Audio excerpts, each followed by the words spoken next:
Ready, start.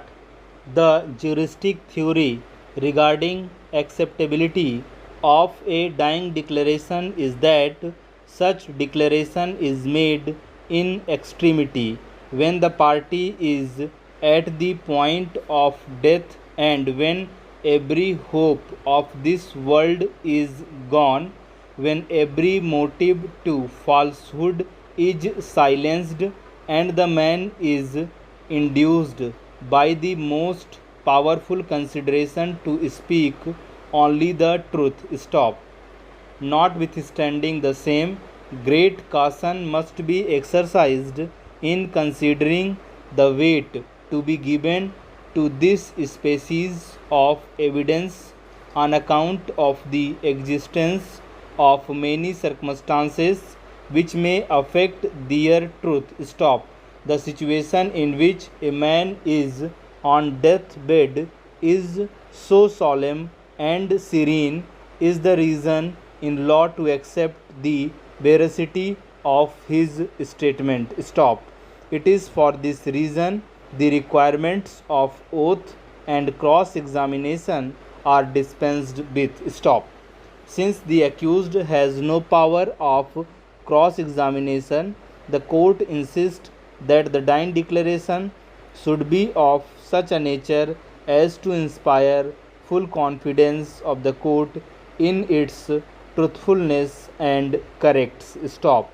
The court, however, has to always be on guard to see that the statement of the accused was not as a result of either tutoring or prompting are a product of imagination. Stop. The court must also further decide that the deceased was in a fit state of mind and had the opportunity to observe and identify the assailant. Stop. Normally, therefore, the court, in order to satisfy whether the deceased was in a fit mental condition to make the dying declaration, look up the medical opinion. Stop. But where the eyewitnesses state that the deceased was in a fit and conscious state to make the declaration, the medical opinion will not prevail, nor can it be said that since there is no certification of the doctor as to the fitness of the mind of the declarant, the dying declaration is not acceptable. Stop.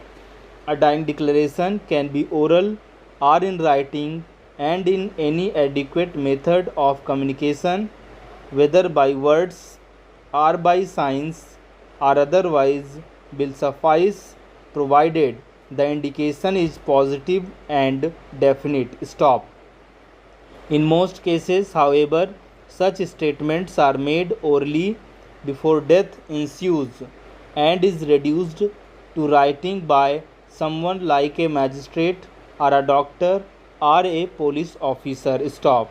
When it is recorded, no oath is necessary, nor is the presence of a magistrate is also necessary, although to assure authenticity it is usual to call a magistrate if available for recording the statement of a man about to die. Stop. There is no requirement of law that a dying declaration must necessarily be made to a magistrate, and when such statement is recorded by a magistrate, there is no specified statutory form for such recording. Stop. Consequently, what evidential value or weight has to be attached to such statement necessarily depends on the facts and circumstances of each case. Stop. What is essentially required is that the person who records a dying declaration must be satisfied that the deceased was in a fit state of mind. Stop. Where it is proved by the testimony of the magistrate that the declarant was fit to make the statement even without examination by the doctor, the declaration can be acted upon provided the court ultimately holds the same to be voluntary and truthful.